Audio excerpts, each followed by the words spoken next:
is 6:32. We'll go ahead and we'll give the computers the 30 seconds now, Missy.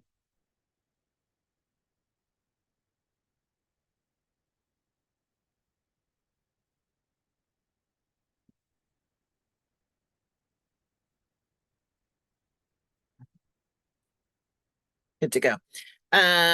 This meeting of the Centennial School District is called to order at 6:32 p.m. on February 28th, 2024, and a quorum is present. Thank you all for coming in this evening. So looking at our agenda for the day, there's potentially one amendment that I'd like to propose. We had something come in for public comment. We don't normally do public comment in our work sessions. However, this one is from a community member about the boundary adjustment issue that we will be hearing about later. So I wanted to potentially make a suggest we have a motion to amend the agenda to include the public comment for this evening from the community member on the boundary concerns. Pam? Question Director Shields, about sorry. Is that somebody coming in with the written comments, or are they coming in? Missy Grindle, can you jump on and just let us know, did they want to come and did you get in touch with them? Did you email with them? Missy Grindle, can you jump on and just let us know, did they want to come and did you get in touch with them? Yes, they'd like to speak. Did you email with them? I did. I had an email with them. I did indicate to the individual that typically we do not do public testimony at work sessions. In addition to that, I did indicate that on the public form for them to complete, it typically is in writing for work sessions. So I did mention that to this individual as well. In addition to that, I did indicate that on the public form. Chair Schlosky? Please continue. Since it's a work session and these are just reports, again, I'd like to stay with this protocol that we've already established, and we will be discussing this and in the future. It's not like this is a one and done and there's no action to be taken during work session report times. So I would like to ask them to defer the public comment until our next regular meeting or the next meeting in which this topic is going to be discussed. Yeah, real quick, Missy, your computer is doing like it's back in time and forward in time at the same time. So if you mute yourself, I think it avoids us hearing that. Yeah, real quick, Missy, your computer is doing like it's back in time. Perfect. Thank you. Apologies. I'm not sure what happened. But so yeah, so we've heard that from Director Shields. Anyone else have anything to say? Anyone else request a motion to be made for the agenda one way or the other?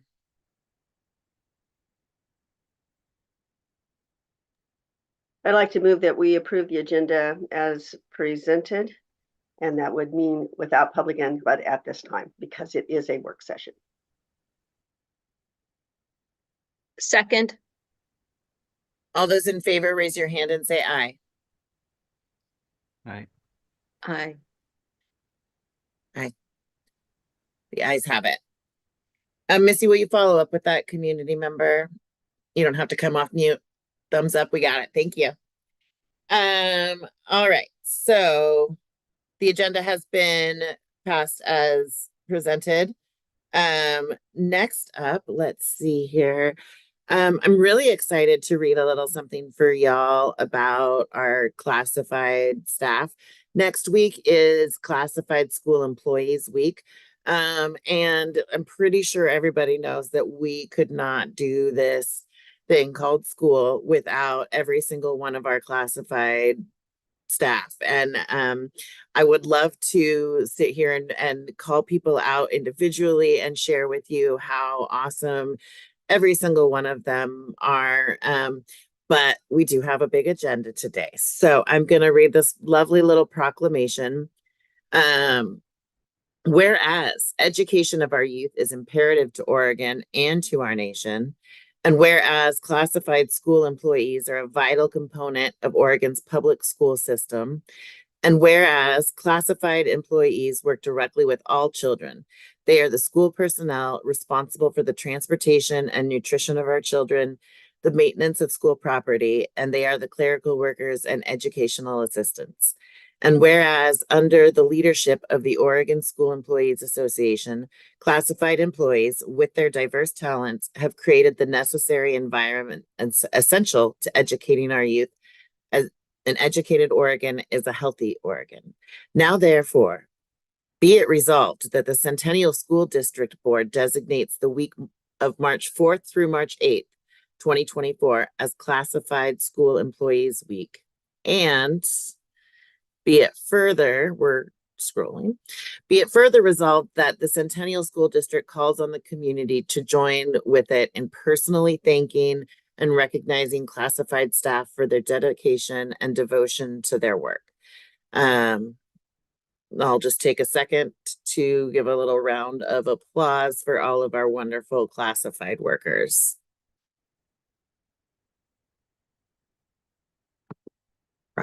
All right. Anything anyone else would like to add at that moment before we move on the agenda?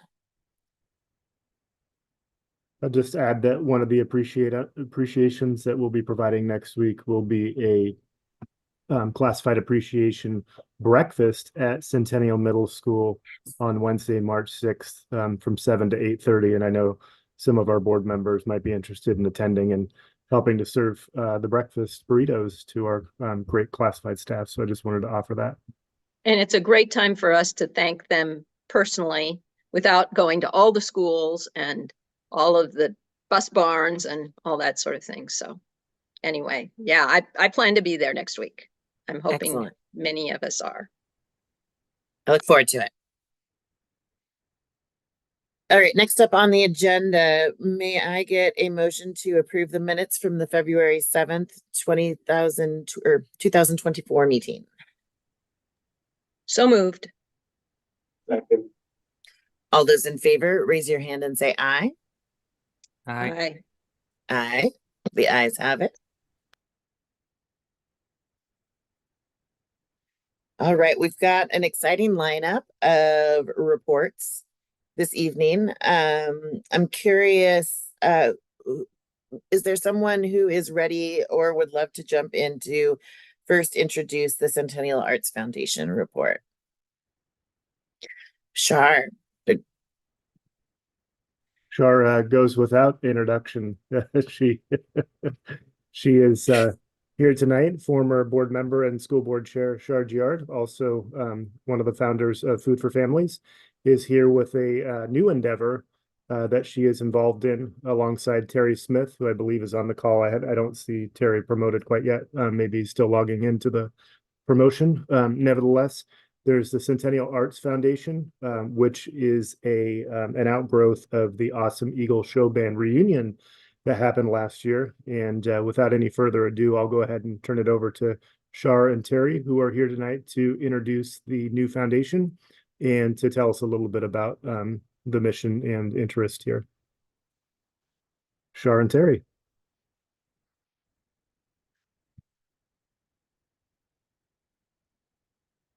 Unmute. Is Terry on here? I'm here. Okay, good. Let me just introduce real quick. First, I want to thank Superintendent Owens, the board, and the senior staff for letting us be here tonight to tell you all about Centennial District Arts Foundation.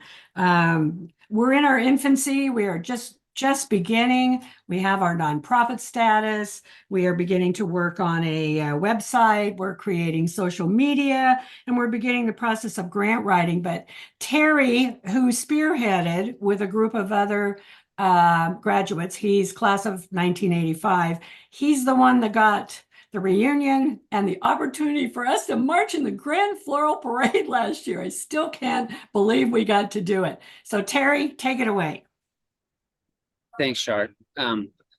Thanks for inviting us on. I'm going to give a little caveat here. I'm at an airport about ready to step on an airplane to Portland. So I'm going to read what I have here and just leave it with you. And I'm going to take off like a cat after a mouse. So I have a couple of things I'm going to talk about. One is just some reporting areas of alignment with the district and actions. We're aligning our mission, vision, and priorities with Centennial District while still maintaining our own distinct identity. We are seeking congruence with district priorities, values, and initiatives. Another thing we're doing by way of alignment is aligning our task priorities, such as fundraising in one form or another, with district arts needs. This may take some meeting and Zoom calls with key people in order to evaluate needs and ways that we can help and serve. We're wanting to discern needs in order to target how we can also most effectively help with our grant writing initiatives. And we're organizing subcommittees with tasks strategically aligned with district arts needs. So those are some of the things that are in process. I have also a couple asks and some information that I'd like to share and get some feedback, not necessarily right now, but these are some big picture ideas that take longer term planning and could start right now with some initiatives and action steps. So the first ask is the district equity report. We're interested in looking at that and getting ourselves familiar with the factors that go into evaluating that report as a tool for focusing and targeting our grant writing with appropriate equity focused funders. Grant writing will be a major part of our initiatives for fundraising. So getting familiar with that and understanding it, so as we can, if there is an equity disparity, we can target funders that prioritize equity funding for students that are disadvantaged in those ways.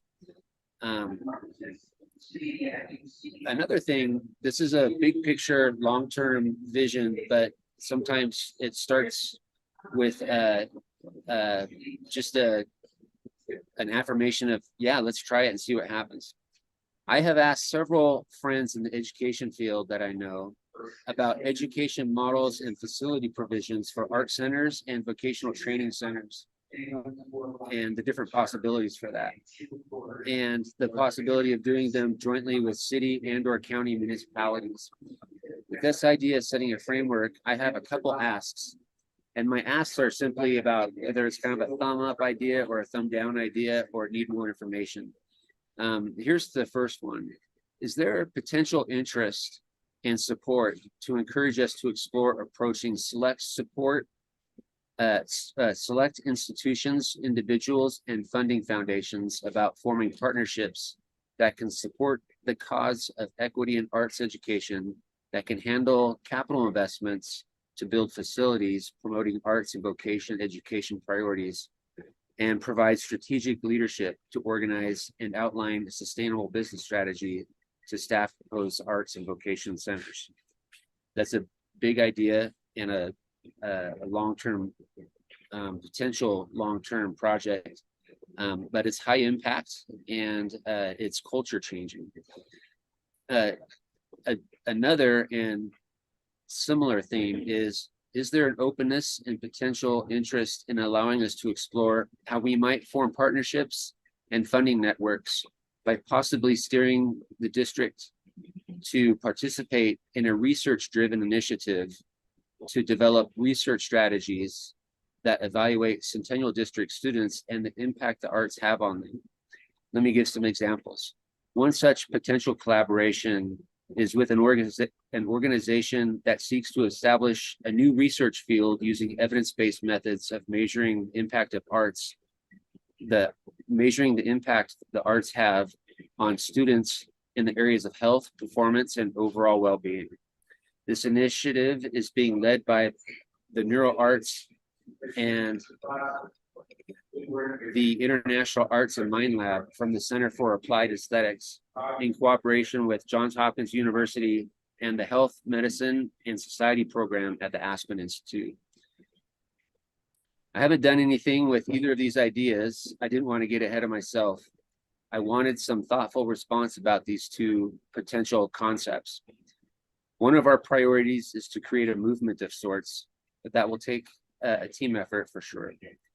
We don't need responses right now, of course. We just wanted to put this on your radar and let you think about it and then get some feedback about it. Those are the two things that I have. They're closing the gate in a minute, so I'm going to excuse myself. I'm going to drop a bomb and just run like heck and go get on an airplane. So Char has what I just wrote. She can fill you in if there's any questions about that.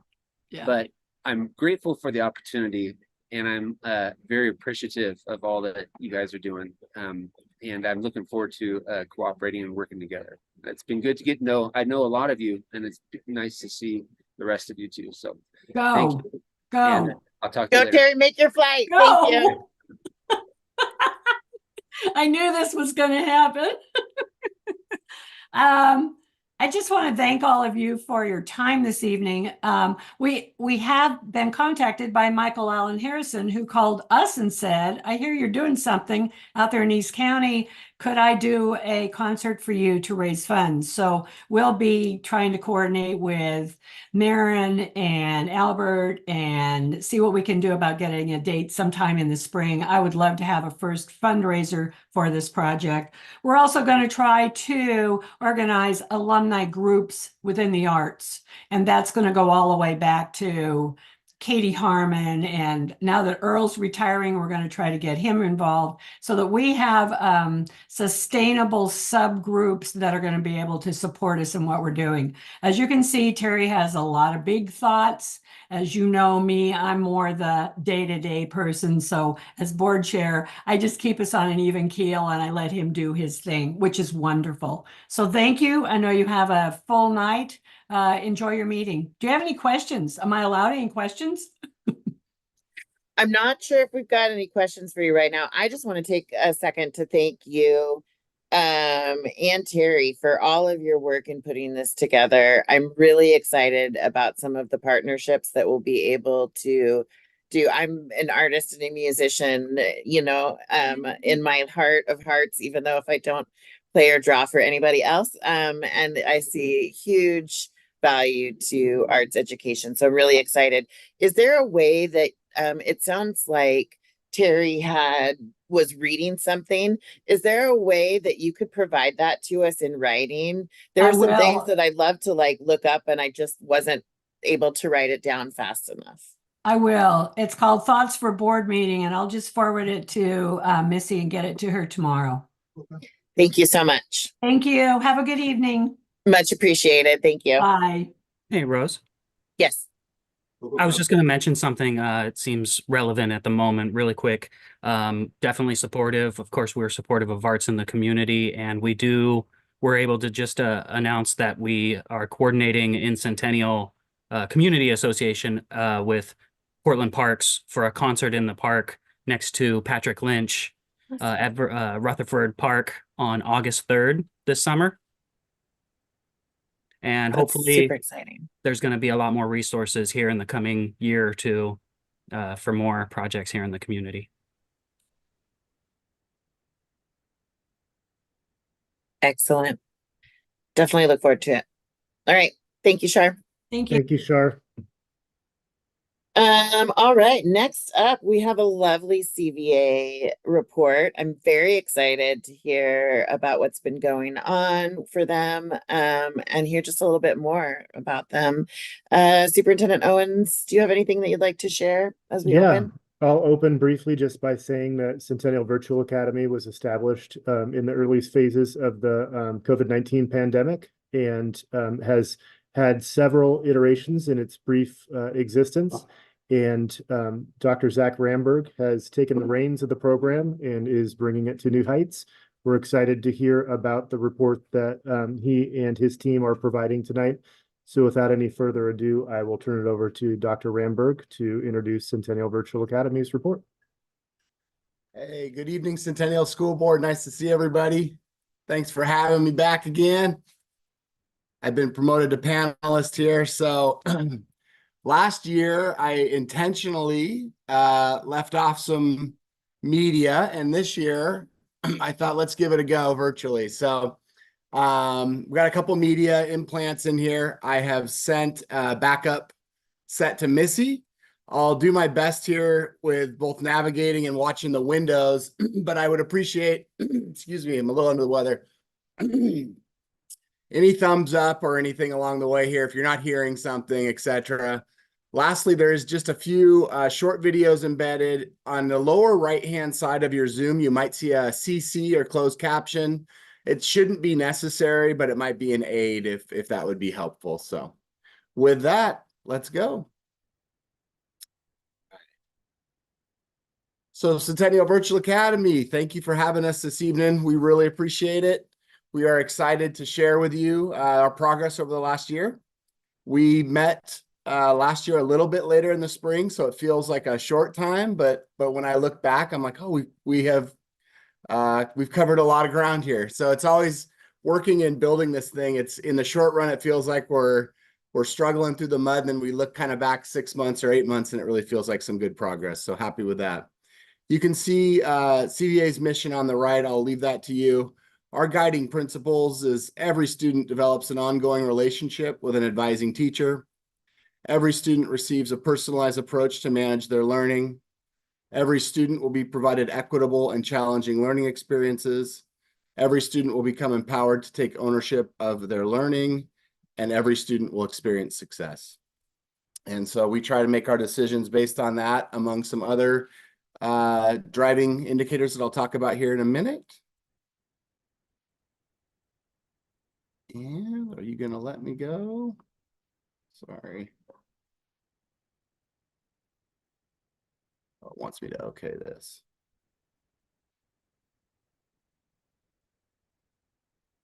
Sorry, that's frozen up here. Are you all seeing the guiding principle slide? Okay. It's not letting me escape, of course. Hang on, let me try this again. See if we reload it here.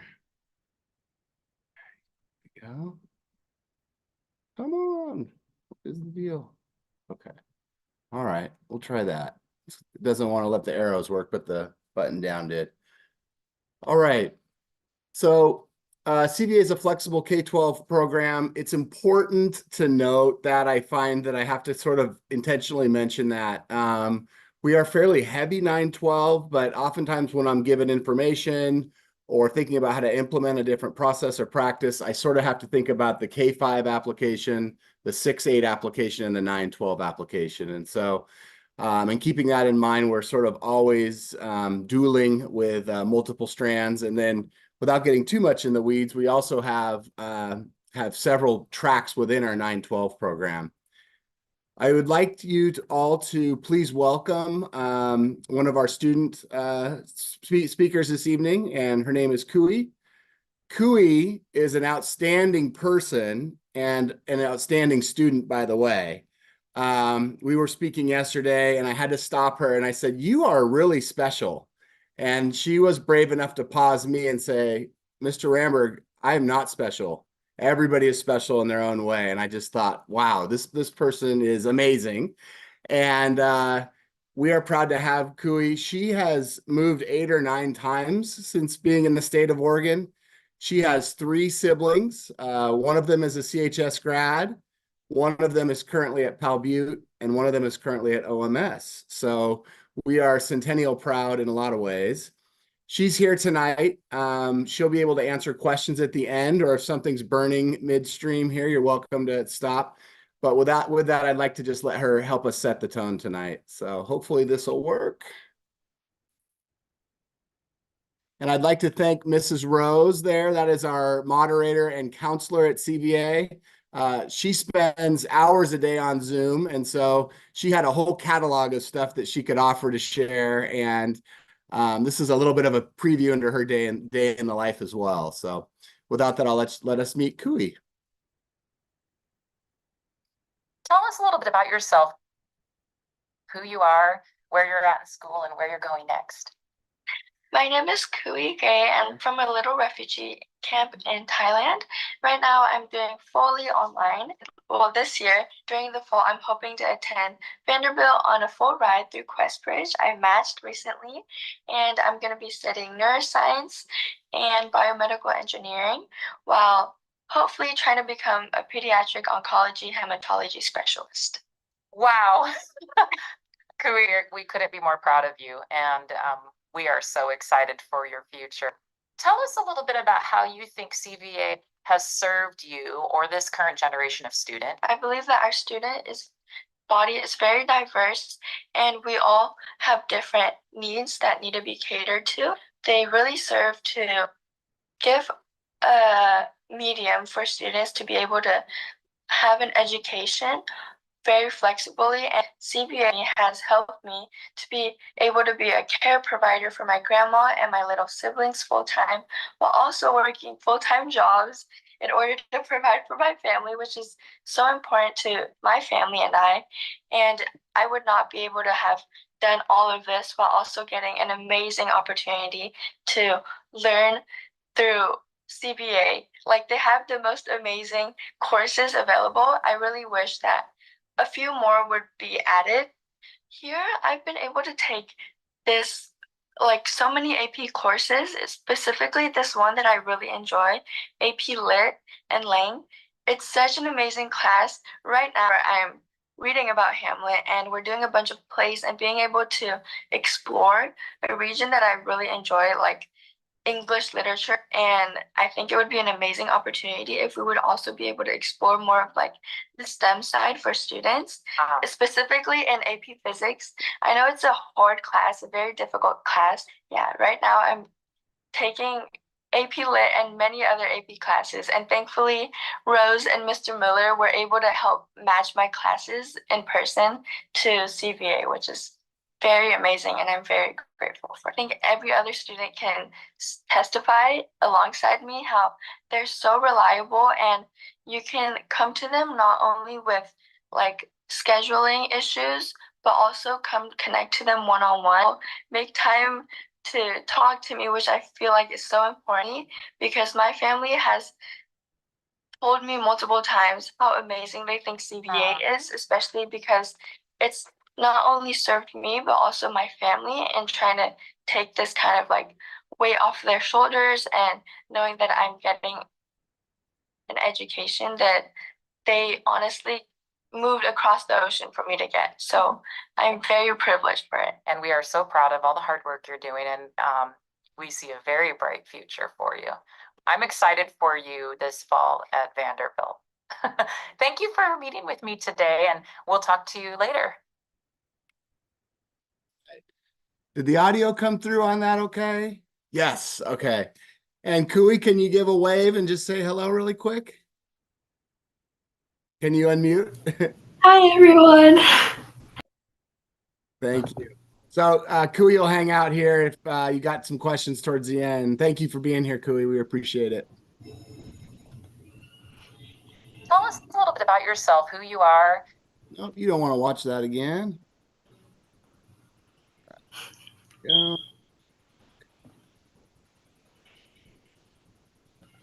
Are you seeing evolutions and innovations at the top? Okay. Thank you, Rose. So Centennial was nice enough to include CVA as a program into the equity audit last year. And so what did we learn? We learned through the equity audit that full-time students often continue once they've joined CVA retention. Dual enrolled students have expressed an appreciation for the flexibility and access.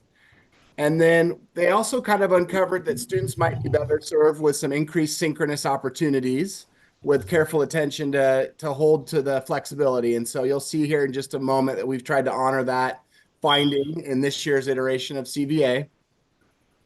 Resources to guide our work. Of course, we use the Roadmap 27. Obviously, you all were involved in that process. Additionally, we've convened a virtual leaders PLC group through the MESD. And so we've got several schools that have virtual schools in our region, in our area. A list of them is here.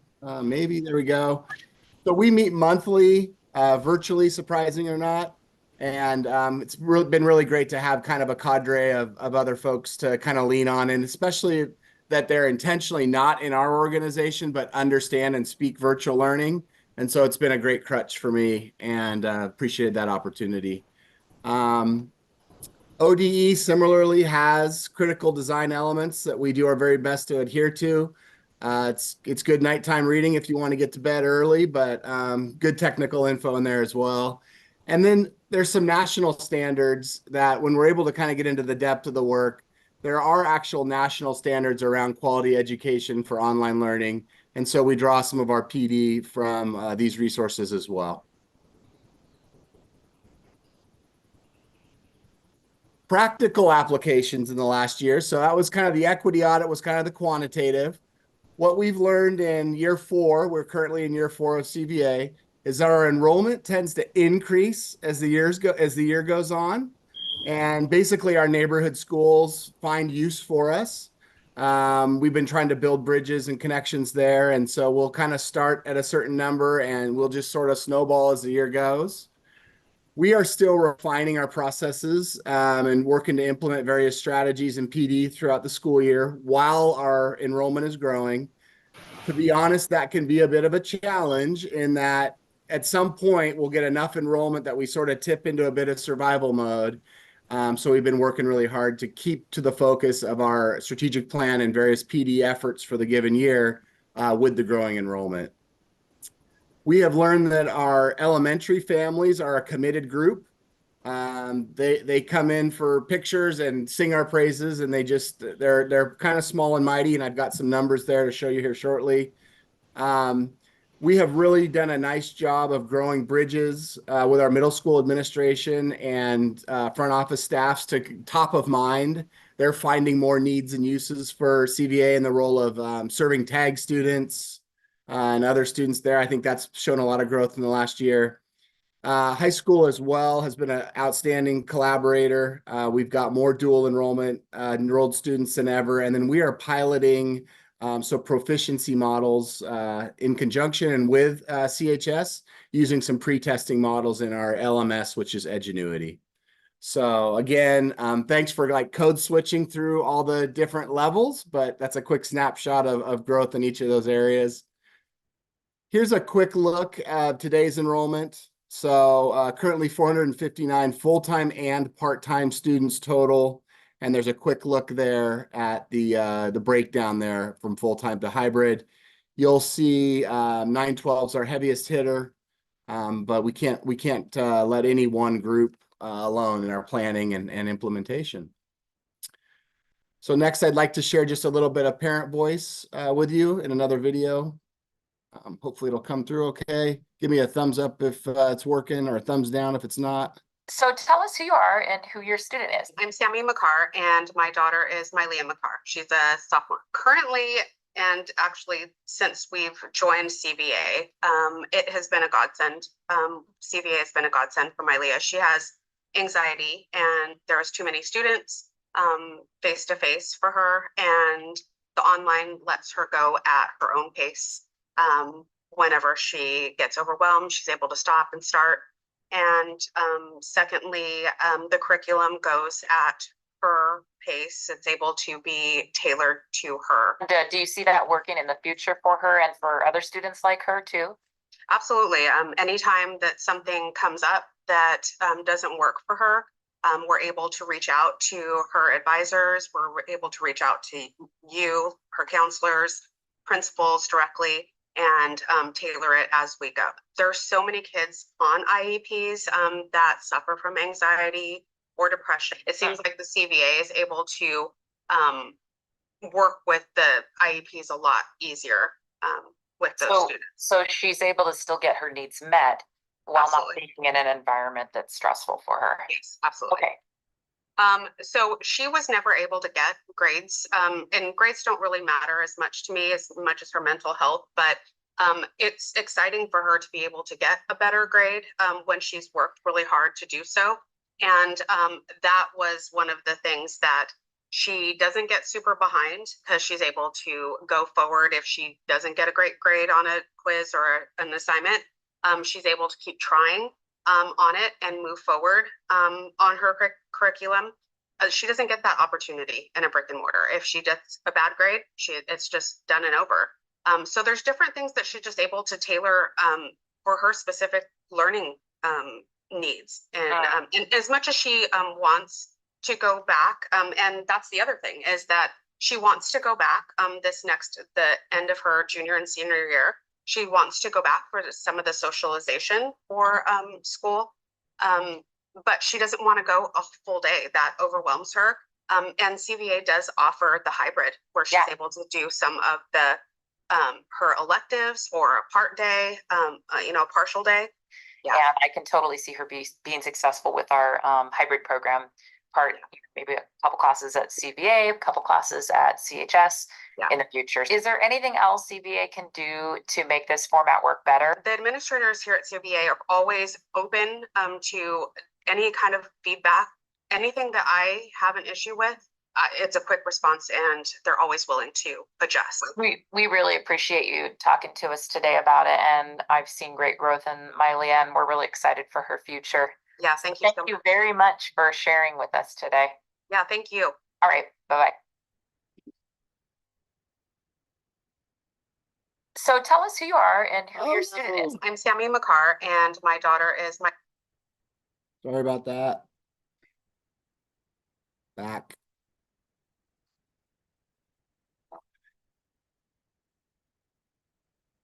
Quick shout out here to Mr. Marin Miller.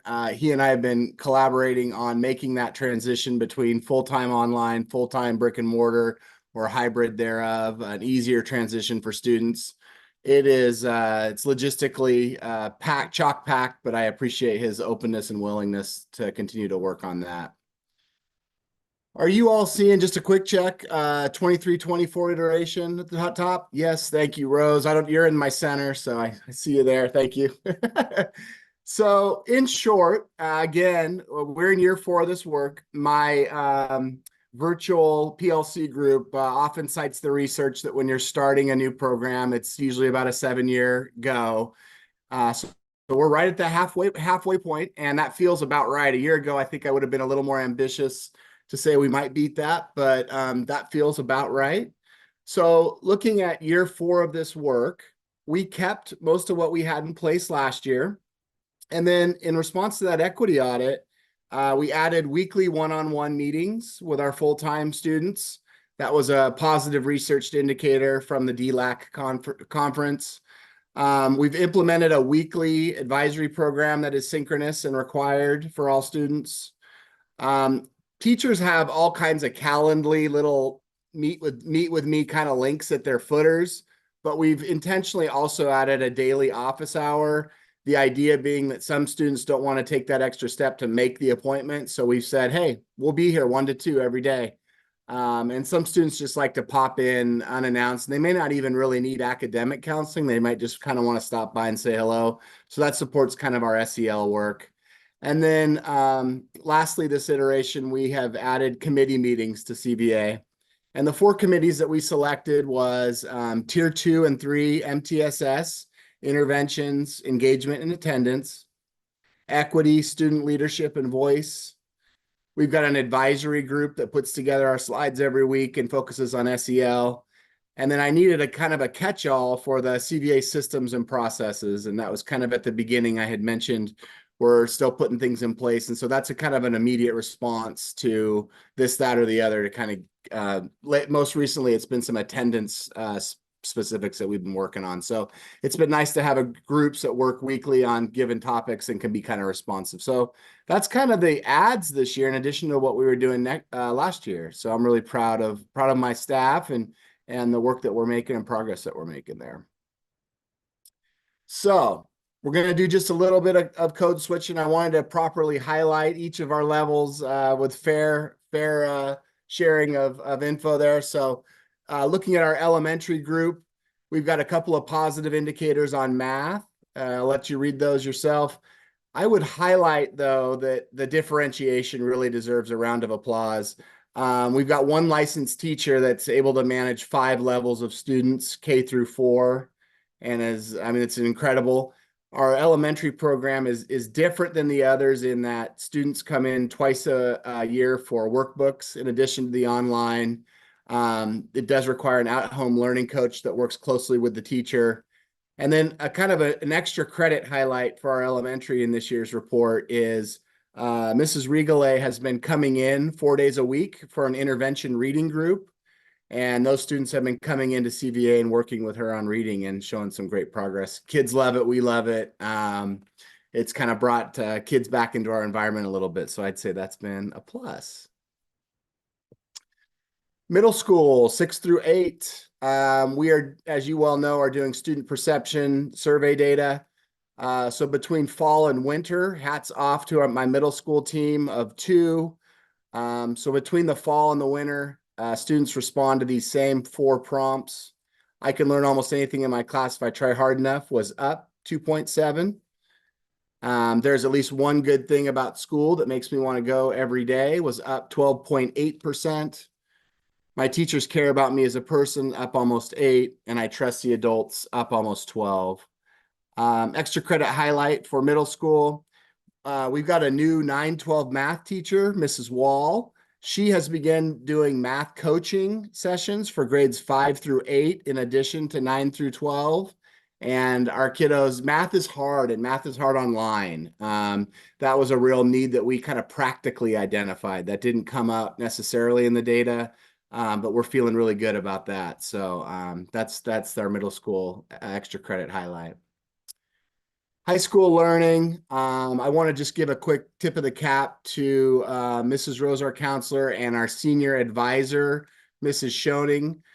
Ms. Schoening is a half-time staff at CVA. She spends her other half-time at Franklin High School as a German teacher, actually, which is kind of fun. But I have coined what they do is as CVA senior chats, and it is the most simple and remarkable and the funnest part of my day when they send me these videos. Essentially, hey, they meet with every full-time senior twice a month. And they're just, the videos are great. The kids are usually in work gear, in their car, on their phone. And the adult eyes in me is like, that doesn't look like a student. And then I notice how natural it is for the student in their element. And this conversation has kind of jokes and they check in on family, but it also sort of follows this academic, okay, so you've got 11 credits to go, 2 terms to do it, and it is remarkable. It needs to be trademarked and patented because it works. As you can see at the top, we've had some really good indications with full-timers for our grad rate. Extra credit highlight for high school. We have again increased our dual enrollment and then doing the proficiency piloting in conjunction with our work with CHS. Students are able to kind of come in, take a pre-test, and so their knowledge is, if they've got it, they can kind of start the course where they should based on their prior knowledge. And that has to be done in person under the watchful eye of a licensed teacher. So we're cautious with it, and it is a pilot, but this is just an extra that we've picked up this year to kind of grow. We are almost done. I want to be cautious of time. I just wanted to share with you that at CVA, really our focus and our ethos is really around meeting students at that social emotional level. And that looks a lot of the ways that you've seen tonight. And so with just another slide or so to go, I want to share Sierra's story, and then I'll open up for questions. Hi, my name is Sierra Graham. I currently attend Linfield University as a freshman, and I'm 19 years old. I went to CVA when I was a junior in high school. I'm sorry, 1 second. Let's see if this will work better.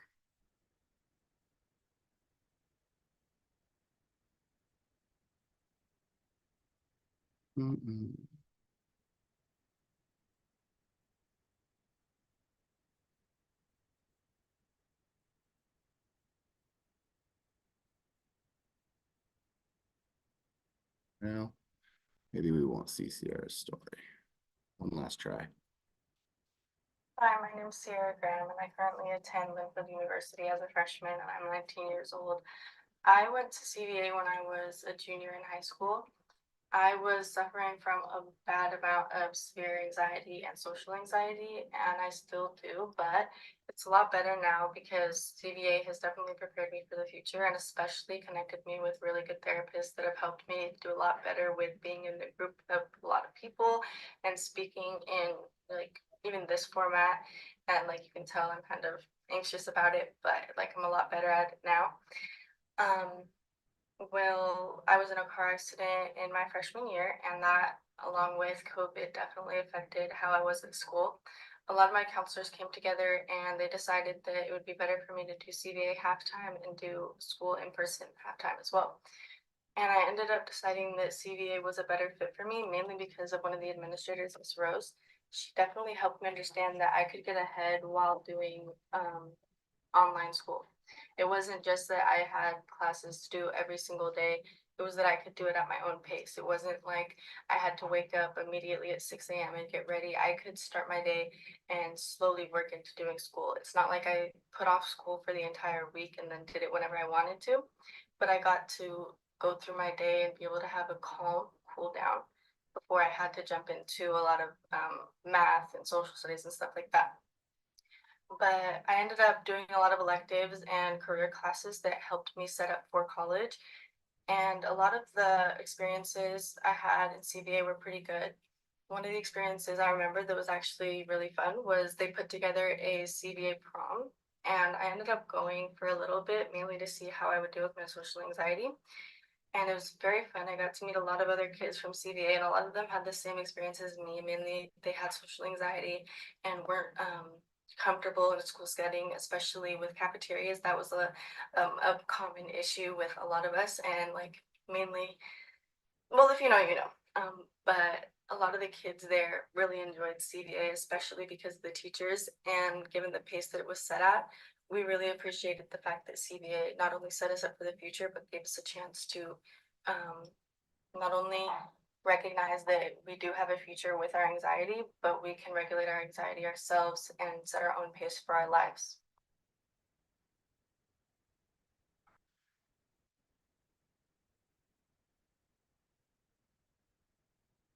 Finally, I'm Sierra Graham. Sorry.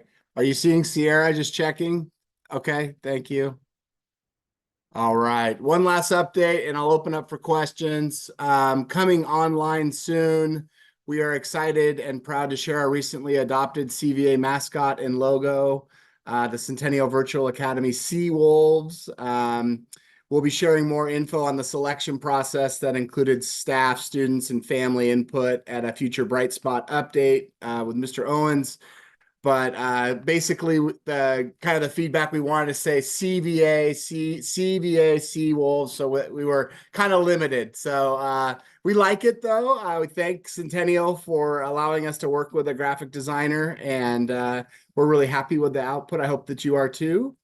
And I want to be I always feel like I have so much to share, and I know you all have a busy evening. So I hope I've stayed within my limits here, and want to thank you for your time this evening very much.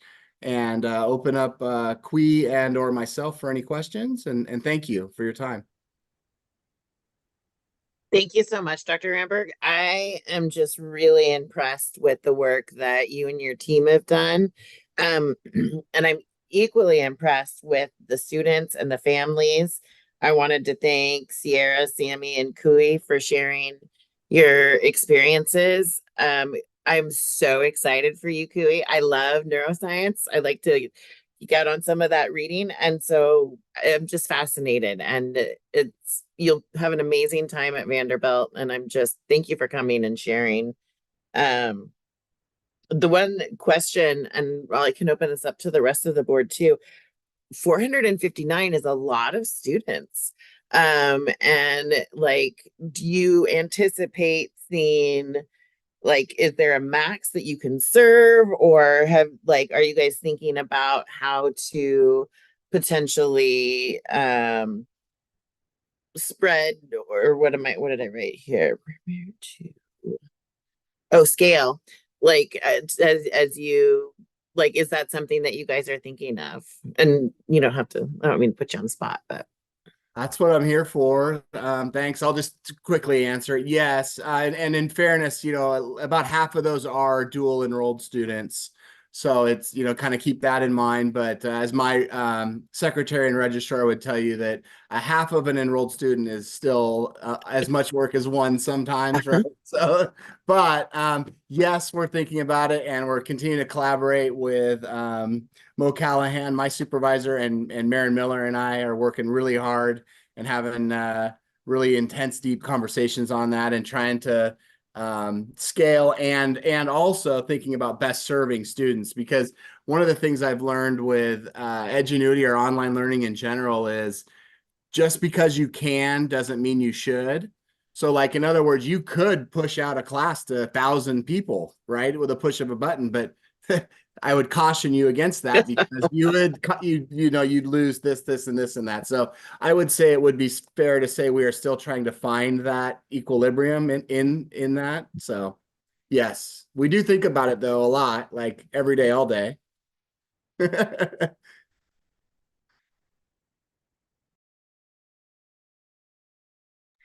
Thank you so much. Anything else? Thank you guys for making such a wonderful space for students who need a little bit of extra attention. And yeah, I just am so grateful for all of your work, and Miss Rose. So I see, I believe Vice Chair Shields had a remark she wanted to offer. please, I missed that. Just, QE, as a student at CVA, and listening to this whole report, right? Any final thoughts from you as a student who's been successful in this environment, or an advice for students who may be thinking about coming into the CVA? Absolutely. I am so excited for the future of CBA. As any other program, I believe it takes time to build upon. But for the following CBA year, I've heard that there's going to be this new implementation where there's going to be a CBA staff on campus, which I think is so important for students to have an ability to go and reach out and talk to the teachers in person. So I believe, I'm just overall so excited for the new opportunities that students are going to be able to have, while also balancing that with life and pacing that with their own schedules. And overall, I just am so grateful for the opportunity to be able to do both school and life. And yes, I think investing in CBA early on, while also promoting the CBA class, because I know not a lot of students know about it, which I think should be better promoted at school. But overall, I think it's an amazing opportunity, and I'm very excited for what CBA has.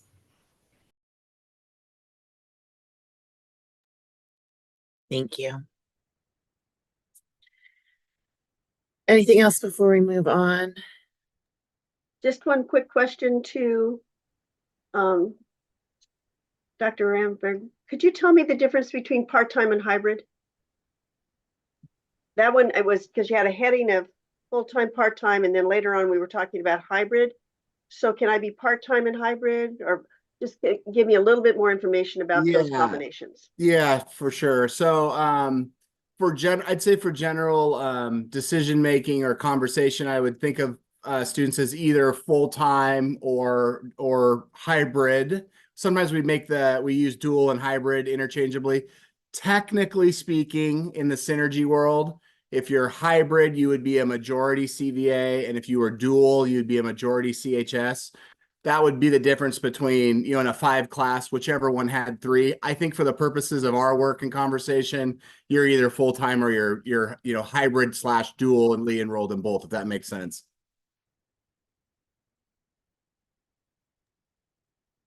Great.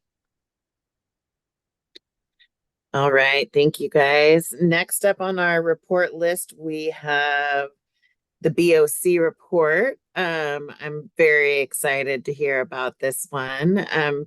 Anybody have anything prepared in way of an introduction, or Superintendent Owens, please I'm take it always away. good. I don't have anything prepared, but I just wanted to introduce Rod Betcher. He is a former board member and bond oversight committee chair. He was also a co-chair of the Yes for Centennial Kids fundraising campaign that helped promote and pass the bond that led us to this point where we are today with regard to having our last annual report, which is hard to believe that we're at that point. One thing I'll note is that the actual report for the Bond Oversight Committee annual report is attached to the agenda. So Rod Betcher will be sharing a report on that, but a more detailed report is provided in board book and will be published in other places as well. So without further ado, I will introduce Rod Betcher, and I have the privilege of helping to navigate slides with him tonight. So Rod, welcome. And you're on mute.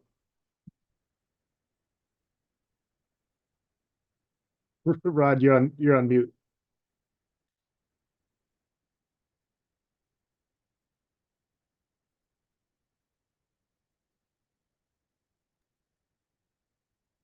There. Can you hear me now? Yep. Well, the famous things you say when you're on Zoom. Can you hear me now? I have a couple of reports that I'm going to magically, spontaneously cut and paste before your very eyes to kind of, if one's a written report and one's kind of a sketchy report in terms of just note-taking type of things. But this is our final report, and we want to share with you the purpose of the committee, and I will do that through certain readings and things that I've written down. And we also have provided we're provided with a high level of overview of completed bond projects, and that's good because you don't want getting in the weeds too fast for a committee who may or may not be able to work with lots of numbers and then work with what that means socially for the work that's going to be done when you have a finished project. And so then they provide the budget summary. We look at that summary every quarter and give input. We've got voting and non-voting members. There's nothing bad about being a non-voting member is that you don't, other than you don't have to be called on every time we're meeting. But we have 6 voting members. I'm one of those. Michael Green. Claudia Andrews is the board member there. Myrna Jensen, excuse me, Jim Lind, and Karen Wolfgang. All of them were on this with me for 3 years. It's amazing to think that we've been doing this for 3 years, and but we've got all the same people that we started with. We ended up with. That's great. So it provided so much continuity and of knowledge and of the ability to place things in space as to how things are going in all parts of the district at all times. A quick read was that the BOC members provide an extra layer of transparency and unbiased review of the 2020 bond projects in behalf of the Centennial community to whom they will be accountable. BOC meetings are a free speech zone where anyone can ask questions because the process can only be transparent if we as the community can ask and have answered all of our questions without filter. So sometimes, as a board member, we lacked the time to be able to ask the questions we wanted to, or speak at length on certain things, or even proselytize the rest of the group about how we wanted things to go on. But so I'm going to move forward here. So the purpose, real quickly, is to review the program performance, and that is how are things all going? I mean, there were so many different types of projects that were going on, and how do you evaluate one versus another one? And that became something we were able to do more easily as time went along, because Scott Rose was able to explain things very carefully, very clearly to us. And that's something that you need to do with, I guess, any new committee that you just put together and thought that these guys would work just great together, but they all don't have the same skill sets. And so Scott brought us along, as well as Paul, bringing us along too with some of the more numbered kind of things. Paul helped us with making sure that the bond revenues only used for the state law is, and the voter approved bond. So we were constantly looking back at this to make sure that we had that sort of backup there, and that we have, and what we found out, aside from the fact we had matching funds, we had another about $7 million, give or take, of other grant dollars that came from other sources that both Scott and Paul worked on along the way. And as we suddenly, new vistas kept opening up as we went along. And then we had to do a little more in-depth kind of analysis of how is this earthquake mitigation going to be in line with the work that's being done at that building that they're going to do that. So we kept getting better as the years went along, and can't believe I'm saying years that we've been along. And we're a conduit of information to the school board and the community. Now, I hadn't heard any stories about them talking about the BOC and the money over the vegetable aisle at Safeway. So I don't know if there's not that many stories like that, but I do want to read a little bit here about the background and the challenges. So James, if you'll just hang on to this particular sheet here. It says, after a facilities analysis, community input, and the work of a long-range facility planning committee, the district began its broad plan and quest to address high priority school infrastructure improvements and needs across the district through a 2020 bond proposition. The 2020 bond proposition coincided with the onset of the COVID-19 pandemic and was successfully passed by the voters. This is one of the most critical spots in the development of what we see as a final product, almost a final product here 3 years later, is that we actually sat down and we had to, amongst the people that there, and I see several people who were on that committee and looked at that thing, are sitting with you right now, to decide whether or not we should go. And I think it was pretty much a given that yes, we ought to go, because if we didn't go, we'd be so far out of sync. We had nothing known about how long this COVID-19 was going to happen. We might be so far out of sync with what we used as the rationale for the bond that we wouldn't ever end up into that same state again. So we went ahead. That was a lot of courage to go ahead at that point. So, but as part of the 2020 bond, upgrades occurred in every school within the district's boundaries. That being said, schools did not receive equal amounts, mainly because of the ages, both younger and older, of the schools were different.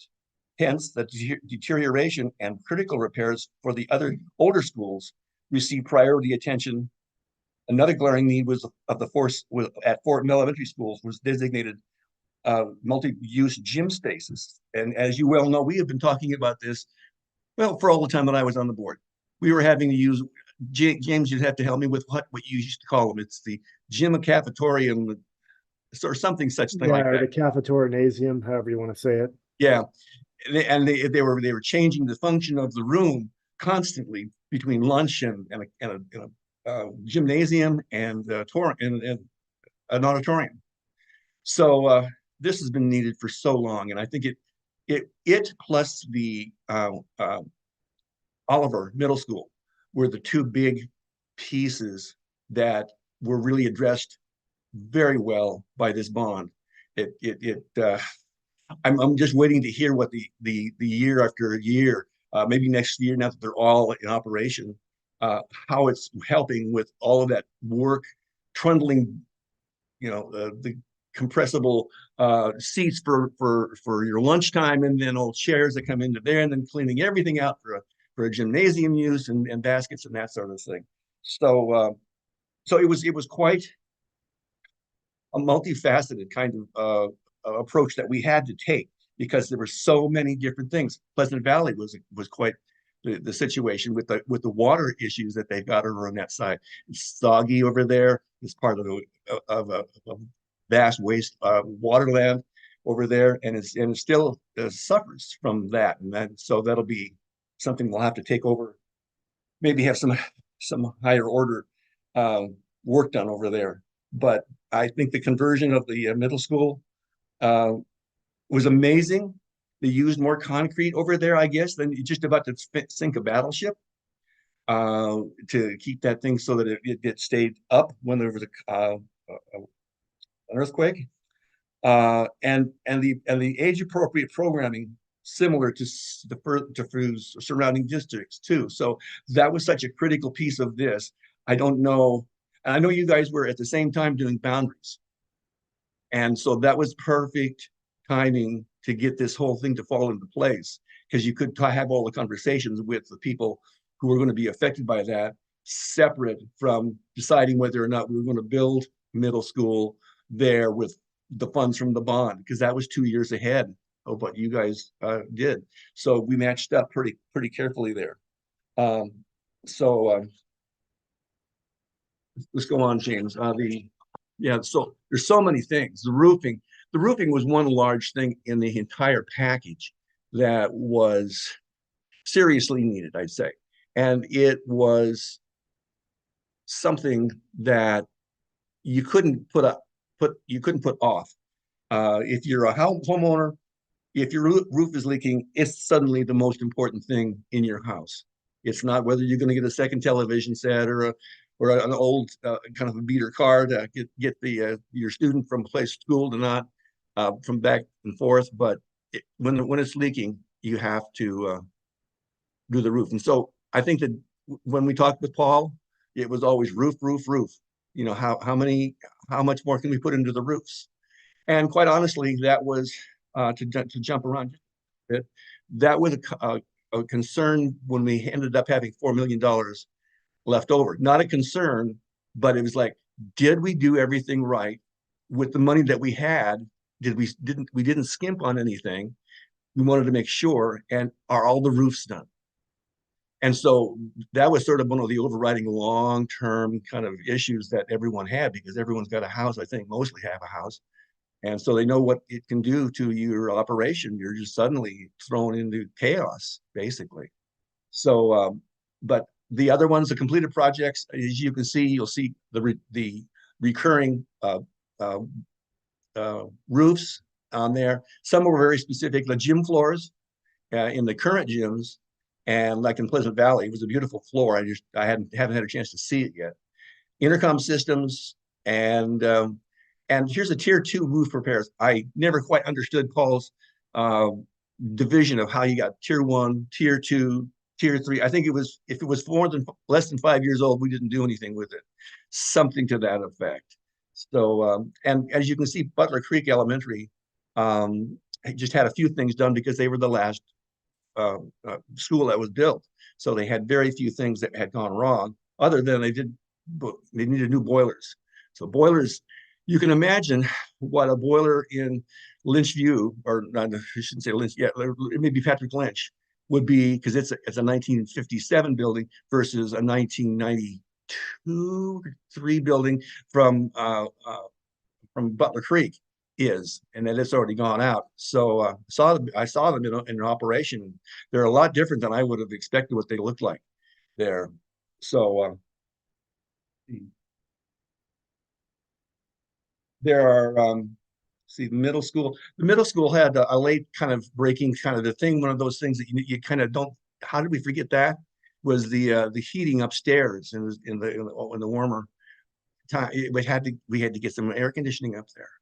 So that was like, where'd that come from? Why didn't we think of that? Not as smart as we think. So we had to get something to go up there on top of the roof there, and they've had a few problems with that. But we haven't talked too much about problems because there hasn't been many problems. At least Paul hasn't brought anything forward. I talked with him briefly about one or two of the contractors, and she said, "Oh, we take care of that." And I say, "Yeah, I know what taking care of that means." So it's been relatively error-free for the human eye to have, and if not, it's been taken care of very well. Scott Rose is a magician, I think, at times, with some of the things he can do and what information he knows. And Paul, of course, is just superior in his use of getting numbers to float into the right area of the budget. I don't understand it. I'm not a good accountant type. I can work math. I can't work accounting. The a lot of the asbestos has been mitigated as well, and that was a big thing for me because I had the same. I think the same tiles were down in Powell Butte, which was not called Powell Butte; it's called Litchwood. When I went to school there, I think it was still there. 40 years later, 50 years, 60 years later, so a long time. As much as asbestos was important, there's been the just recently about the fire buildings. They had radon problems really high, but we haven't had that because we have been mitigating it constantly over the years. So if you don't need to worry about that happening in Centennial because it's just constantly being addressed. So just sure. I'm going to move on to the analysis, and so I can kind of talk about that. There was the arduous, diverse, long-range facilities planning process. We had some come to Jesus moments here on this early on before we even did the bond amount. There were several groups that really wanted certain things, and we had to say, not now, but later. And they says, yeah, that's what you always say, not now, but later. So we did eventually, out of the $4 million and some of the bond funds, get to those tasks that they had been wanting for so long. The challenges converting all of our elementary into a middle school. I'm just at awe how they were able to mitigate earthquake standards and build a school into a different total focus of a middle school versus an elementary school. And and then the supply chain disturbances, again, difficult. We didn't know about that before. We didn't even imagine what that would happen, how it happened. But and the successes, I think, passing the bond during the pandemic with voter canvassing involving behind face masks, that's such a big kudo to the community. That in a time when people were behind their doors and didn't want to open them up, and they could have been losing jobs. They were changing how they did their job at work. They voted us a bond by a quite large margin, historically speaking.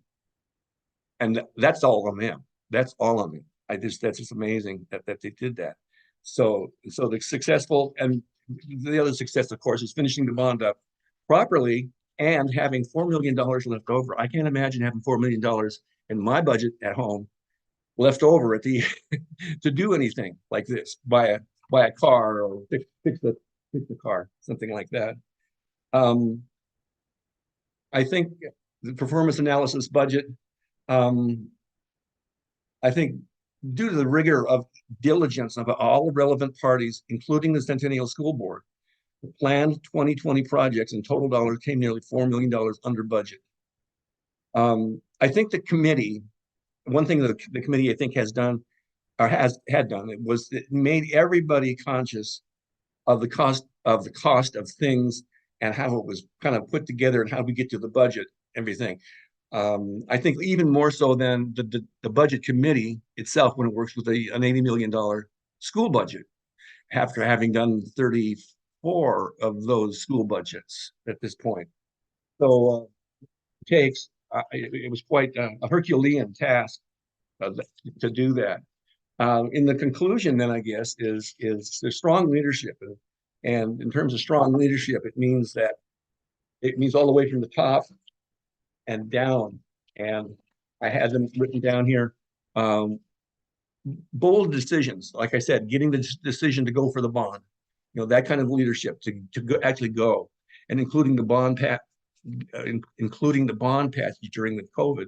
So, and then having people at the head who were those folks who were not voting members, but they were a brain trust of sorts. It was Paul. It was Scott. It was James. It was a few people from the company, and Ernie Brutension from he was on the board before.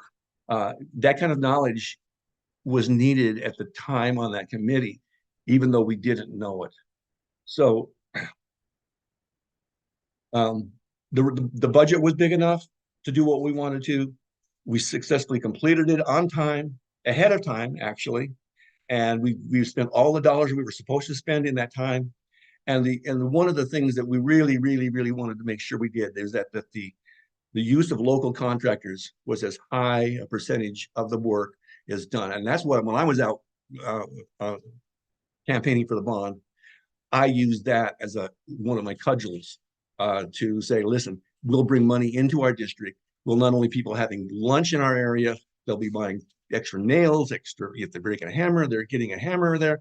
All sorts of things could go on there, and we could increase, you can get back some of the money that it would spend, you spend on taxes. Well, of course, we know that the taxes did not increase during that time. It was just the assessed value would increase, and that's how it would increase the amount of taxes there. But the value, the millage did not increase at all. So that's why it was so important at the beginning to vote yes on getting going on the bond and getting going. And it meant getting this done. And we it is a miracle, basically. I think in many of the cases, it's just a miracle here. And I guess I had one other thing to say here in terms of concluding the statement.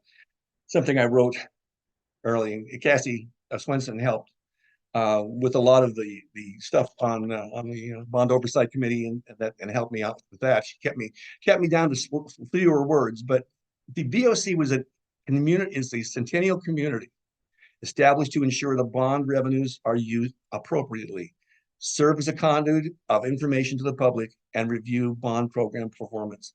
The analysis serves to reflect our engagement with district leadership that represents the community's interests and voices, lines with the district's strategic plan goals, and is in service to a comprehensive and equitable education for Centennial students.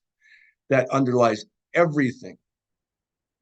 The work we did on getting another middle school, realigning the K-5 and 6A, all of that is equitable education to Centennial students. And every bit that the board had to do with this, every bit that the people whose names I read up there did to make that happen, we worked really pretty much as a good machine. After we got a little oil in our cylinders, as to use the metaphor more, we just clicked right along. So I think that's my report for the day. I don't know how long it took. I hope that I didn't take too long. But anyway. Thank you so much for your report, and to the whole bond oversight committee. This has been just such a process, and I'm so grateful to each and every one of you, and Rod for chairing. This has just been a blessing to our community to get to see all the work come to fruition. So, and we always look forward to. I'm sorry, I do this all the time. I break into people talking, but we had to do it right because we have another bond to look at, getting some of the things that are, I'm not sure if they're nice to do. They're not a boiler, but they're things that make the place nicer to be and to come to. It was like coming home to a place that's kind of beaten down, or you come to the school and it's really kind of nice looking. yeah. So we're on the next bond already. I appreciate that. Much appreciated. Sounds like you're ready to hit the ground running. Yep. I'm not sure if Director Shields have. We talk occasionally about this stuff. Excellent. Well, thank you very much. Are there any other comments or questions for the Bond Oversight Committee before we move on to the next report? Director Andrews, please. I'd just like to acknowledge that Scott Rose is here as a panelist, but also we've got other members of the Bond Oversight Committee in the attendees list. Brandy Hutchison and Karen Wolfgang are both there. So thank you for all attending exactly the meeting tonight. Great community effort. Yeah, and it's just the community that showed up. It's not specially picked people, other than I like them all and I've known them all, but not everyone was a specialist in everything. So we all had to learn from Paul and Scott. Much appreciated. Next up, I believe we do have Scott for a quarterly report. Thanks, Rod. All right, we've got Scott Rose and Paul Southerton. We're continuing our bond theme this evening, and we have Scott providing what I believe to be our last quarterly report. So go ahead and take it away, Scott. Great. Well, I'll try and respect your time, and I'll try and keep this to about 10 to 15 minutes at tops, but want to make sure that you do, as we go through this, it's very easy to identify these below the line projects that were added to the bond. In other words, you had money left over, but it's important to also identify that there was a lot of projects that were added during the base scope, not just the below the line projects. I'll try to identify those as I go. Even in this cover here, these electricians are at Oliver Middle School. We upgraded the electrical service to a 1600 amp service. That was not in the bond, but it became critically obvious that we needed to do that as part of the overall scope for the renovations. So we were able to absorb these projects, not just the 4 million and below the line, but a lot of other things went along. So without further description and explanation, so we have a few bond projects that are remaining, but they're all in forms of being done, if you will. The exterior lighting, just some minor cleanup, pool ventilation, minor adjustments. Centennial Middle School, we've done a lot of work in the last couple of weeks. We're down to just some minor adjustments there as well. The Pleasant Valley storm drainage is all in place, all working. We have some minor sod and paving restoration to do. Powell Butte seismic, that's the one that hasn't really started yet. We have $200,000 of bond funds associated to that, plus roofing materials that were procured and will be utilized. But then the rest, the other $2.5 million, is a grant. So that one is not yet kicked off in terms of construction, but we did just bid it out last week, and we're reviewing the numbers, making a few adjustments to get it down a couple $100,000. But it came in about 10% high, and I'm working to get that down a little bit tighter, but we're pretty good there. And the gymnasiums, we have some ongoing contract issues, but the students and staff have been utilizing the gymnasiums. The kids have been excited about them. So not a lot of, I used to show you like 3-4 pages of bond work. We're down to 1 page, so that's really good. And most of this is just really closeout activity. The budgets, as happens with all bonds that I've ever worked on the last 36 years, is that you have some projects that run a little high and some that run a little low. In the end, you need to make sure that you're still in the black. So because you're making your best assessments, because you're coupling a lot of projects together too. And that might push one up, but it's going to have another one go down lower. So you can see where we called work plan 1. We were over there, but we were under on the middle school conversions. We were over on the gymnasium upgrades. We're working to rectify a portion of that with the conversations with the contractor. But we were over on those below the line projects, what we called added contingency projects. We were under there. And then we also had, Powell Butte seismic, I'm assuming we'll have $0 left. I'm assuming that we'll expand everything in that budget. District costs, we had a little bit left over. And then bond interest funds, we didn't put that in there because we wanted to show that's just a portion. Actually, you had more interest than that.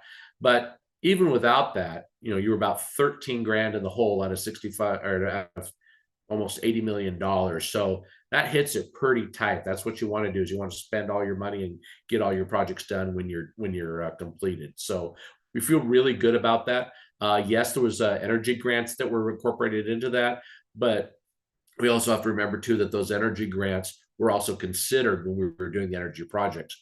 We made the projects robust enough that the energy grants would put us, if you will, back in the black.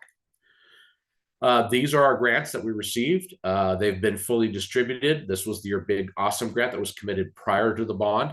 Then we had Energy Trust of Oregon estimates, and then the actuals. So the actuals came in about $36,000 more than the estimates. Those 3 in yellow are the ones we've received just in December. We're not anticipating any more. Though we are going to evaluate some work perhaps at the transitions building. There may be some energy savings opportunities there, or energy grant opportunities. Senate Bill 1149 money, that's a little bit deceiving. You had the money, it was sitting in an account, but you're not authorized to spend it unless you do an energy project, and then the state releases that to you. So, but we did get to release that money and put it into those energy projects. And while we were approved for 1.7, or actually so far I haven't heard on these three, but 1.3 million, you only had about $1 million in that account. So I want to make sure that that's really clear. And then of course, 3 seismic grants, and we have a potential 4th grant coming in May. We have applied at both Patrick Lynch and Park Lane, so fingers crossed, maybe we'll get one of those. We're going to try real hard, if we do, to combine that and do Oliver at the same time in summer of 25. How Butte would be summer of 24, and Pleasant Valley already complete. As was mentioned, locals. You have a lot of locals. This is just within 10 miles of the district office. You have some big contracts there.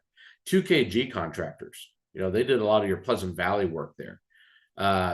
ABC Roofing, McDonald Miller mechanical work. These are some big ticket items. Even McDonald Weddell did some of your tier 2 roofing at almost $1 million. So this is really exciting to have these just within 10 miles of the district office. As you start to expand that out to just 20 miles of the district office, you start to see a lot more contracts. Your gymnasium, the ones here, some of your architects, mechanical controls, Northwest Controls Company, big contracts there. Huser Integrated, your fire and intercom systems work. So wonderful there. And then lastly, too, is when you go 30 miles out, and you think, well, 30 miles out, that's a long ways. It's only Beaverton. It's not that far. So that's where Emmer Construction resides. They actually reside out in the Tualatin area. But you can see there. So again, you kept it really local. 98.6% of the contracts let were within 30 miles of the district office. Now, I did have an asterisk there in that there may be some subcontracts that those general contractors are holding, that maybe those subcontractors are a little bit further out. But by and large, general contractors like to use local subs. So most of those subs would be here as well. And then really just kind of a photo summary of work. And I don't have photos of all the projects. I do, but I didn't post them here because I want to respect our time. But just thinking about it, just a sampling of these projects as we take a look at what was committed, what was promised, and things that were done above and beyond. In that we did promise security, we did promise intercoms and clocks, didn't promise these restrooms. That was something you added below the line projects later in the bond process. So you added that. Roofing, we had only committed to tier 1 roofing, or what we considered the most critical, most urgent roofing, and then other roofs that are also in need, but were not on the same sort of tight time frame, were pushed out to thinking bond of 2027. We were able to move some of those forward and avoid those costs or potential ripple costs. And then the pool, of course, as you start to open that up, you find a lot more work that needed to be done. Centennial Middle School, that siding replacement, that was also absorbed in the bond. That was $400,000 that the board approved to move over from bond program contingency to take care of that, because as we were doing other work, we found that there were leaks around all the windows. It was a bad siding system from its original construction, and we were able to leverage the bond funds, again, bond savings, to make that happen on this project. Also, that canopy was not specifically at Centennial Middle School, was not specifically called out, but that entry canopy had been removed because it had dry rotted years ago. So the idea is, if we're going to make this entry, really pop, is we need to get a canopy back there. We need to have kids waiting for the parents out of the rain. Oliver Middle School, it was so transformative. It wasn't just making it a middle school and thinking, well, we were really going to focus on the media center and the locker rooms and the science rooms. It was so much more. That office, the whole office sort of gut and remodel, that was not part of the original bond. Improved security and converting it to an appropriate middle school was part of the bond, but what does that mean? And so really taking this office and converting it into a greeting center for families and for students was paramount. Also reconfiguring it so that you have eyes on the parking lot and on the entry was huge for security. Really, really important. Incorporating muralist. There wasn't anything in the bond about changing the playground, but of course, some of that stuff you can't have for 6th, 7th, and 8th graders when you've got got elementary level equipment there. So getting that put in. The Oliver track had a lot of soft soils. We ended up dropping another $100,000 into that track to get it replaced because of the soft soils. I've got Ted standing here, our contractor, next to a boulder. This is one of about 15 boulders, yes, that size, that they encountered with the seismic improvements. Also, you as a board approved an additional $350,000 in seismic work at Oliver Middle School because the city required it. So again, that was absorbed in the bond. So wonderful things that you folks were doing in terms of really, leveraging the bond dollars. Butler Creek, these boilers, as was mentioned, got replaced. Again, that was below the line work. Painting was part of the original bond scope. You can see a few things there. We actually went a little bit further with some of the roof repairs, again, leveraging remaining dollars. Meadow Elementary, not a surprise, the new gymnasium there. Full lighting replacement, every single light fixture replaced in the whole school with LED. That sheds about 70% of the lighting load in your school. So that frees up capacity. But because of the age of the electrical gear and the addition of the gymnasium, we increased the electrical capacity at that school. So it went from an 800 amp service to a 1200 amp. That's great for technology and other programs that you add in the future, and just replace aging gear. And that, again, was not part of the bond. That was leveraged as a target of opportunity as you're looking at all the things you need to do. That needed to be a piece of it too, because you can't get your project 90% done and say, oh, I wish we'd had in the bond replacing the switchgear. You need to be able to do that. Fire alarm system, security, all things that were noted in the bond before. Playground improvements, not so much. It was sort of understood that the gym was going to go somewhere that could have an impact on playgrounds. And so it was an understood, but it wasn't, how much do we put in there? And so that became something that was sort of a game time decision as we're looking at what are the opportunities there. And again, roof repairs. I noted that there was about $3.5 million in roof contracts, direct roof contracts, but in these gym projects, there was also another $1.7 million in roof construction. So between the two, you had over $5 million in roof work done with this bond, and that's huge. That's really important. Park Lane Elementary School, again, you have the gymnasium there. Playground improvements weren't necessarily delineated or defined pre-bond, so we're able to incorporate those.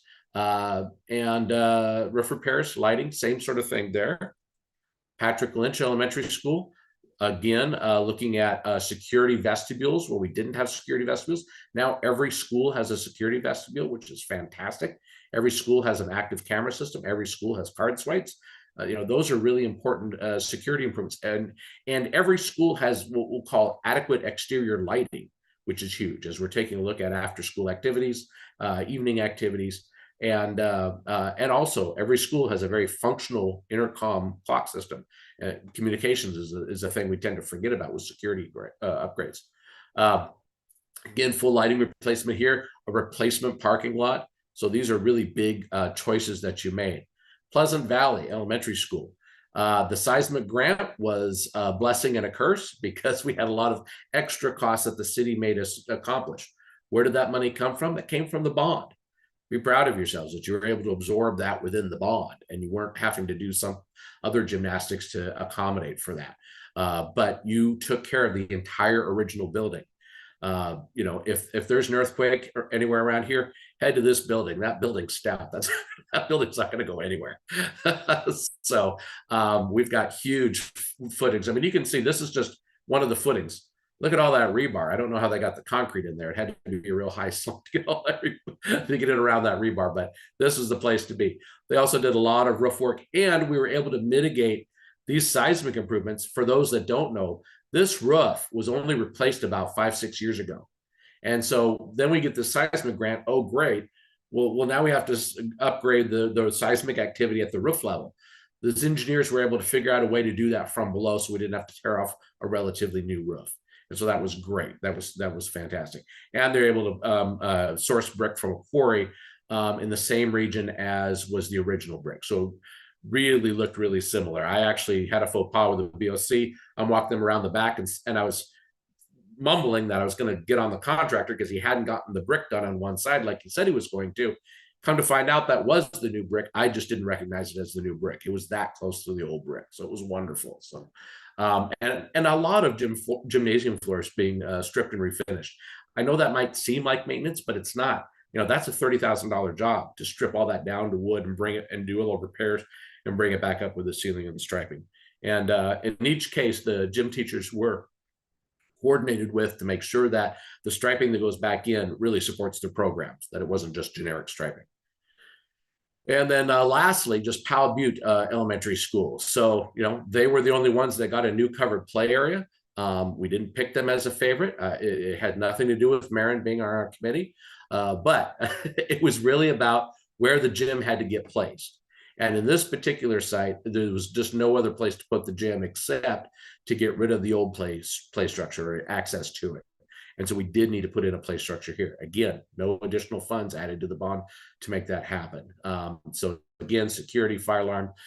This is actually an older picture because all this is restored at this point here. But overall, yeah, you folks extended the budget substantially. You were able to accomplish so much more. And I think that's a good story to be able to tell, that it wasn't just these below the line projects, which were certainly fantastic to do. And those are very visible, but it's all these other things, these decisions, these game time decisions that needed to be made during the design and construction phases. So with that, any questions? Wow. Thank you so much, Scott. We could not have you just said something about how we were able to fit it all in and do this, and there's no way we could have done all of that without your leadership and coordination. And so I just want to send a little kudos your way to you for all of your hard work. Much appreciated. Thank you. I appreciate you. You have a strong team there at Centennial. So part of making it work is people able to make decisions quickly. Yeah. The phrase "time is money" is never more appropriate than in construction. So yes. Excellent. Anybody have anything else they'd like to say or add? Questions? And we'll be here for another year. Paul finds funds and he keeps me busy. So even though your bond is done, you have a lot of other things going on. So yeah. Excellent. Well, we'll look forward to hearing more about what's coming next. Great. Thank you so much. Appreciate it. Thank you, Scott. I think we have one more report. I'm not sure who, I don't have on my, let's see, pull my other agenda up. I'm not sure who's presenting, so I'm going to pass it over to Superintendent Owens. I've got it. And I'll also note that you will be spared a report from me this evening, just because of the nature of how many reports there are. So this will be our final report. It is a district boundaries and adjustment request report. I want to point out as we get started on this report that we had a comprehensive boundary adjustment process a couple of years ago. This is not that. That had to do with our Oliver Middle School coming online, us needing to determine which students would go to which middle school, and to reconfigure from 7 elementary schools to 6. This report pertains around our boundaries with adjacent other school districts. There's a high degree of development, particularly on the south side of the school district, as you know. And that is also where several school districts converge. We have a border with Gresham Barlow, North Clackamas, and David Douglas in the south side of our school district. In the spring of 2023, the board received a request around a potential boundary adjustment in that area of the school district. And so the administration did some research on this matter to determine the current boundary conditions and then see what other similar situations may exist. And so joining the call this evening, the report will be led by Director Paul Southerton, who will be our guide through the matter this evening.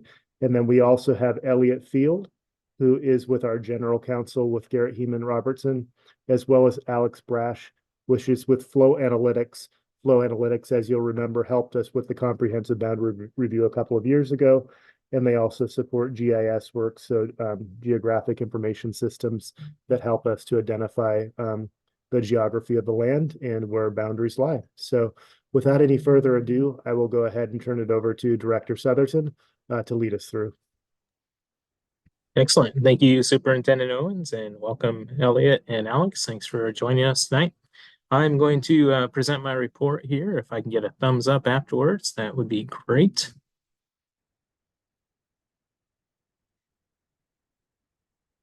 All right, looks like I see some thumbs up, and then I am on a single screen, so I'm going to kind of minimize my Zoom. If Superintendent Owens or Missy, you can help me if we have some questions throughout the presentation, I welcome those, but you can help me by calling those out. Will do. And it is a little bit meaty presentation tonight, so do please feel free to ask questions as we go through it. I'll try to lay things out in a somewhat organized fashion for you by providing some background information on the district, share the findings of the assessment of the current conditions and impacts. Then we'll review the adjustment request. We'll follow up with reviewing the process for making school district boundary adjustments in the state of Oregon. And then there'll be an opportunity where we'll need to solicit some board direction on next steps. So with that, we'll jump in with the background of Centennial School District and how we came to be. So Centennial was formed in 1976 by bringing together the Pleasant Valley K-8 district, along with the Patrick Lynch K-8 district and the Centennial High School from Gresham School District. This created Centennial School District as we know it today. As you can see from the map here, the district has provided quality education services throughout the 21 square miles of land in the 4 cities that we serve and the 2 counties that we serve for the last nearly 50 years as Centennial and much longer as Pleasant Valley. Neighborhoods in the district vary and are diverse. They include many types from high-density housing to suburb communities, rural farmland, undeveloped land, and other areas. We have 9 great physical schools, a virtual academy, which we heard from tonight, and a transition center for adults experiencing disability. And we currently serve 5,600 students. Any questions so far on the background? Seems I'm not seeing anything, so I'm gonna keep going. All right. So as you can see, we have many districts in our area that have irregular boundaries. Others share boundaries with the south and to the west, and they kind of cut all around. As the previous map shows, school district boundaries are irregular and often may not follow natural boundaries. In major roadways, as school districts often predate major development in our districts and around the outer boundaries. In fact, frequently these boundaries cross a single parcel of land, buildings, or even houses. This is more common than you may think. If you can see these pictures here, you can see our boundary cuts across these different plots of lands. This is actually our shared boundary with David Douglas to the south. And it actually is the dotted line. Right there, you can see we have the purple outline of different housing lots, and the dotted line falls directly down those lots and can actually split the homes. It's doesn't follow a natural road, it doesn't follow a natural monument or other area, and it's kind of unusual, you would think, or we found it to be very unusual. And in fact, this continues all the way along our border with David Douglas School District, from Division all the way through Starks. As you can see on this graphic here, there are many, many lots where the school district boundary doesn't follow a border, doesn't follow a normal road, and actually cuts through, right, many parcels. And of note is these are individual households. This isn't large farmland, this isn't undeveloped land. These are just single family homes. So we found this to be more common, but also not expected. And you can see in this picture, this is a rendering of a new development in our southern border with North Clackamas. And so even this new development, similar things will occur. So these are houses that aren't even built yet, but because of the border falling in the way that it's been planned out and approved by the county, we'll see that these homes will indeed have a similar issue where the boundary of North Clackamas and Centennial School District will pass through the households that are to be constructed. And indeed, the overall development, this community will be now partially Centennial and partially North Clackamas. Other situations include, but are not limited to, large undeveloped parcels split by one or more school district, farms that are split by more than one school district, and a single home or dwelling on one or more parcels of land split by one or more school districts. In fact, through the third-party analysis that Superintendent Owens shared, we discovered there are more than, or approximately 170 occurrences of a single parcel or multiple parcels that are owned by the same person or entity split among our district in either Reynolds, North Clackamas, David Douglas, or Gresham Barlow. This includes a mix of developed and undeveloped lands, small parcels, large multi-acre parcels, and everything in between. How school districts ultimately are determined for these parcels varies by jurisdiction, but generally school districts are assigned based on the property's street frontage. The impact of these boundary lines that cut across various parcels can be many, and some of them include separate tax bills with different tax rates for the same owners on different parcels, confusion on what schools to attend, resulting possibly having to travel further to attend the school than your neighbors attend, paying higher or lower taxes than neighbors, and causing confusion for buyers when a home is for sale. Impact to the perceived value, if there is a perception that one district is favored over another, is also a possible impact. Again, that was a lot of information on what we discovered. It was news for us and surprising for us to go through and see that there were that many occurrences in our district, approximately 170 occurrences where a parcel was being divided and the various district boundary lines were not following what we would have thought were intuitive and maybe what was expected. I welcome any questions or feedback folks have on that, and I'm happy to revisit any of those graphics.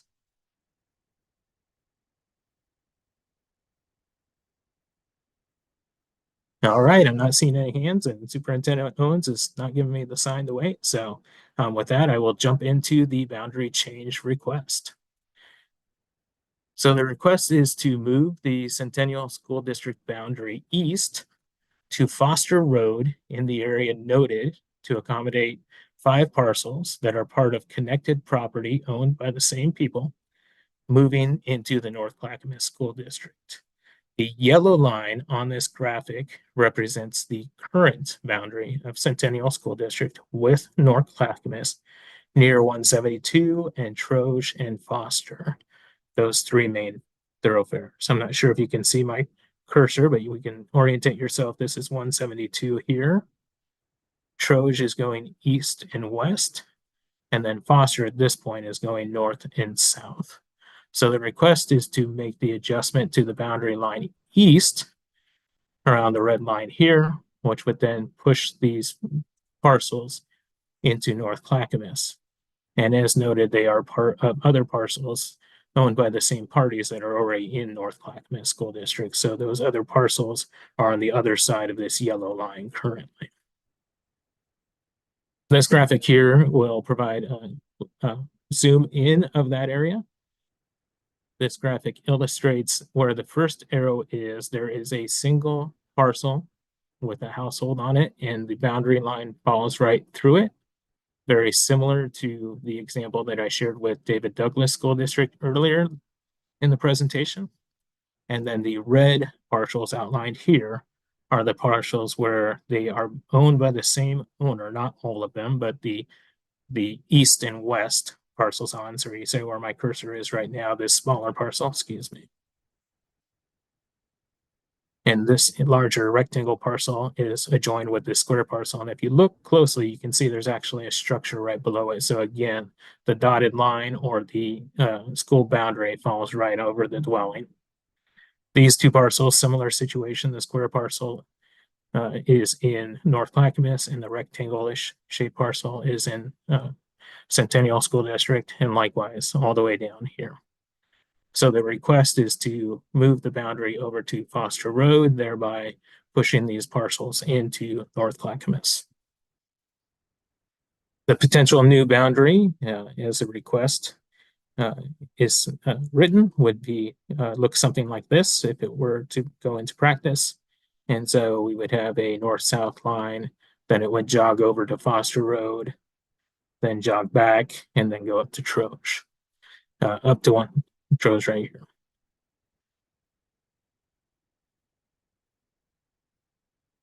The boundary adjustment process in Oregon essentially has 2 methods, either by mutual consent of the school districts impacted. And so that may be 2 or more affected school districts. As we noted in our presentation here, we have 5 districts that we are a part of this area, and 4 neighboring ones that could all be parties to boundary adjustment changes. Or on a request or merger proposal submitted to the county commissioners acting as a district boundary boards, by electors of the affected district. Essentially, the Multnomah County and the Clackamas County commissioners could take this up if it were requested and supported by electors or voters of the affected districts. Additional relevant information that may be relevant to any decisions would be Centennial, like other school districts, has an inter-district transfer process, which allows families to request a transfer of their students from one district to another district, providing the receiving district is accepting transfers in. And they can do this without a boundary change. So you may recall at our last board meeting that the board approved a inter-district transfer program for the following year. And so currently Centennial School Board has established a limit of 30 new transfer out per year, in addition to the approved or previously approved transferred outs that are still attending other schools. And senior siblings, language immersion, and hardship. The hardship transfers available are not limited to, but may include housing instability, documented medical condition, and student safety. What that looks like in numbers is it's illustrated below: 111 students in the 21-22 school year, 92 students in the 22-23 school year, and 72 students in the 23-24 school year. Again, kind of median, lots of information there. I welcome any questions on that.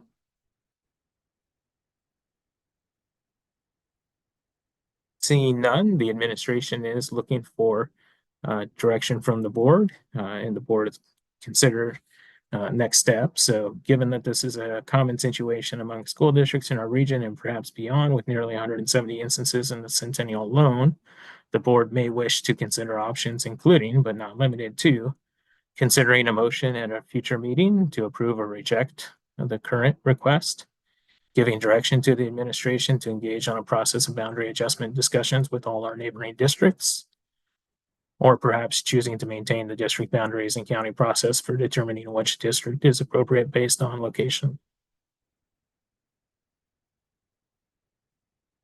I welcome any questions you may have. Thank you, And- Director Southerton. I'm looking to see if I see any hands. Director Lynn, please. Was there anything received from North Clackamas on this subject? I'll let Superintendent Owens. There was a conversation that Director Southerton and I had with the superintendent and their Director of Business and Operations equivalent there. We had a conversation around capacity that they have with respect to their buildings, particularly on the east side of their school district, and just general conversation about how the boundary impacts are occurring with respect to the development. I can answer any other specific questions you might have, but the short answer is yes, we've had conversation with administrative leadership in North Clackamas. Was there anything received from the board in North Clackamas? Not at this time that we've received. Thank you. Director Harden. Thank you. Have we had these requests along any of our other borders, like in relate to Gresham Barlow or David Douglas or any of the other districts? The requests for which I'm aware at this point are the requests that was had on Scatters Mountain when that development was being done about 3 years ago, and Vice Chair Shields can add anything from being vice chair at the time on the board at that time, and then the current request. I'm unaware of any requests that we've had of a similar nature in my time at the district office, which is 8 years, from other school districts that you described. Another question: how many students would this border change affect? Our understanding is current enrolled students, it would not impact any current enrolled students. It would only be future students potentially in that area. How much development are they potentially going to put in this area? That's unknown. Or is that something? Okay. I don't know if our partners at Flow or otherwise could uh, offer any potential answer for the subject properties, the total possible future development that could be in those properties. I can do a little bit of quick math behind the scenes and chime back in. Looking at those parcels and their current zoning classification, they're in a mixed use residential class, so up to 26 units per acre. So the math I could look into is how large those parcels are to get an approximate unit count. But not too many, 26 per acre. So somewhat dense. So I can get back to you guys on that. Thank you. Other questions from the board? Director Shields, please. Are there any other pros and cons that we may not have been taken into consideration that are future looking? We do know that our neighboring districts, we're having fluctuations in our enrollments, but North Clackamas has experienced maybe a greater growth because you can just see greater growth based on your driving through and going into that area. And that growth is going to be pushing towards us, which would be considered our southern part of our district. So what other kinds of pros or cons would it be to consider a boundary change at this time that we may have not discussed? I know we have counsel here as well that may be able to help us think that process through. Certainly. Thank you, Director Shields. I think some of the analysis, as you can see, the amount of effort and research that goes into considering the implications of a boundary change. When thinking about the appropriateness of delivering educational services, just thinking about the other options that are available. So for instance, if somebody wanted to go through a boundary change, there is the other process that Paul mentioned of going to the county commissioners. And then for simply delivering educational services, there's that interdistrict transfer process, which many families are more familiar with and which many school administrators are more familiar with. The other thing to think about is going forward in the event that a boundary change decision or consent were made, thinking about future requests going forward, both from a student membership standpoint and the potential revision or shrinking of the district boundaries, and also the composition of the individuals who are making those requests, and similarly situated people who may get approved in one instance and not approved in another. And just thinking about the consistency of the decision-making for responding to boundary requests, because as the Flow Analytics report described, and as Paul described, the situation where there are boundary lines going through parcels and properties, it's not unique to this particular case.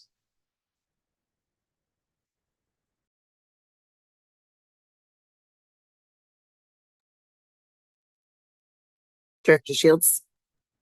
And we basically have the potential of opening ourselves up to 170 different requests.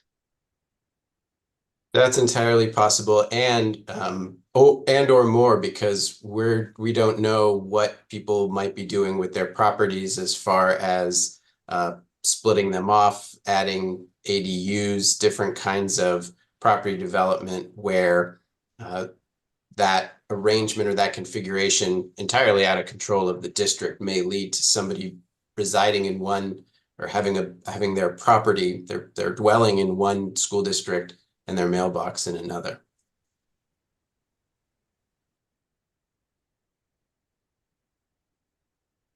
Would there be any, I can't see any positives towards a boundary change, but it's because if we embark on a boundary change, we are also then affecting other schools and other school districts. We are inviting a change in their environment as well as our own. When the decision has already been made, these are our boundaries. We've been living with them for Pleasant Valley and other school districts that we've combined with since the 1960s. Why would we want to consider a change that would, in essence, remove our opportunity to serve students who are in our neighborhoods now? That doesn't make a whole lot of sense to me on the face of it.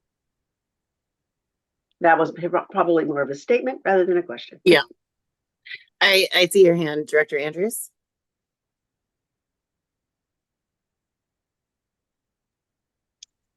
I'm sorry. It's kind of, the timing's kind of interesting that Alex is here from Flow Analytics, because we just did the comprehensive boundary review that Superintendent Owens was talking about. Actually, Rod Betcher mentioned it, that we did a very significant analysis that I think, this is my question on this, I think forecast growth in certain areas of the district, and therefore aligned the middle school and the elementary school boundaries to prepare for that growth. So we don't have to go through a significant boundary change. And I think that that's why Pleasant Valley is operating at less than capacity right now, is in anticipation of that growth as a result of the comprehensive boundary change. Is that true? That is correct. We trued up the boundaries, particularly between Pleasant Valley and Butler Creek, to allow for more of the development to absorb into the Pleasant Valley catchment, exactly for the reason that you described. I'll let others on the call if they want to expand on that response. It's spot on. I mean, if you look at the catchment area for Pleasant Valley, we have the 190th kind of as a dividing line there for Pleasant Valley and Butler Creek for that specific reason. There are a couple large parcels of land that have been purchased recently and will be developed. And as Director Andrews astutely noticed, Pleasant Valley is operating in a little bit under capacity. All schools are. The reality is Centennial is well poised to serve all the students in our district, as we have for the last 50 years, and we'll continue to do that. There's not overcrowding in our districts. We're not a district that has portables that are out, having classes out there. And thanks with our partners with Flow and others, we did take a very comprehensive catchment area internal boundary adjustment process when we did the K5 and 6-8 realignment. So we're well poised for the growth. Additionally, we do have a large parcel of property that we own on the corner of Foster and 172. So at the time that, growth really happens out in that area, we're well poised to add another school if needed, whatever it may be for the enrollment at that time. So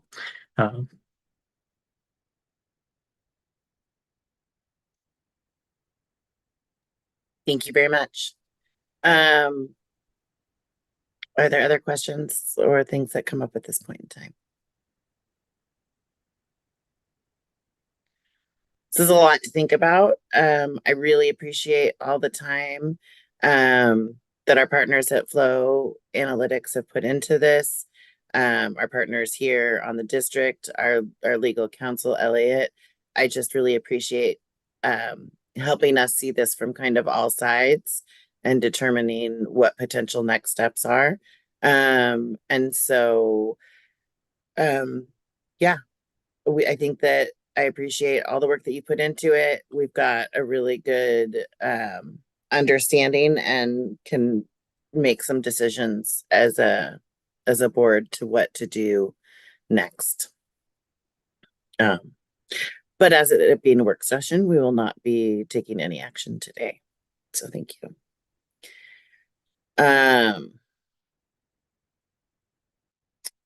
All right. We're coming up on it, you guys.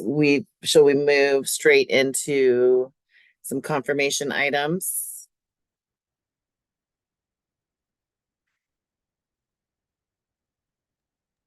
I move to approve the confirmation items. Second, All those in favor, raise your hand and say aye. Aye. aye. Aye.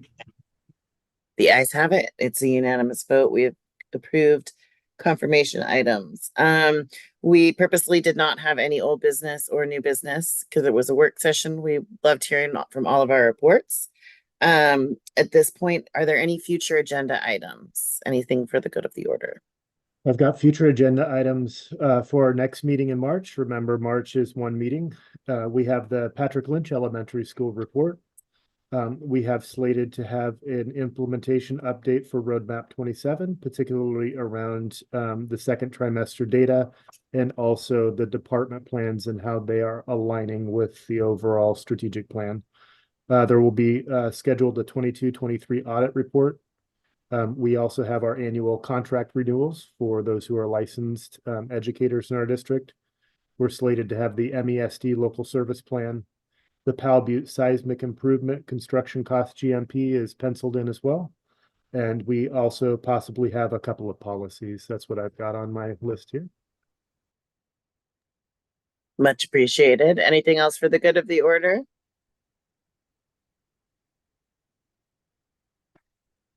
All right, we will adjourn this meeting in just a moment. We will be going into an executive session, and there is a separate link for that.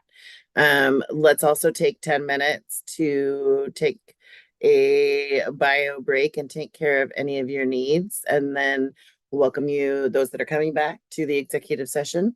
Everyone else, this meeting is dismissed. 8:38 p.m. on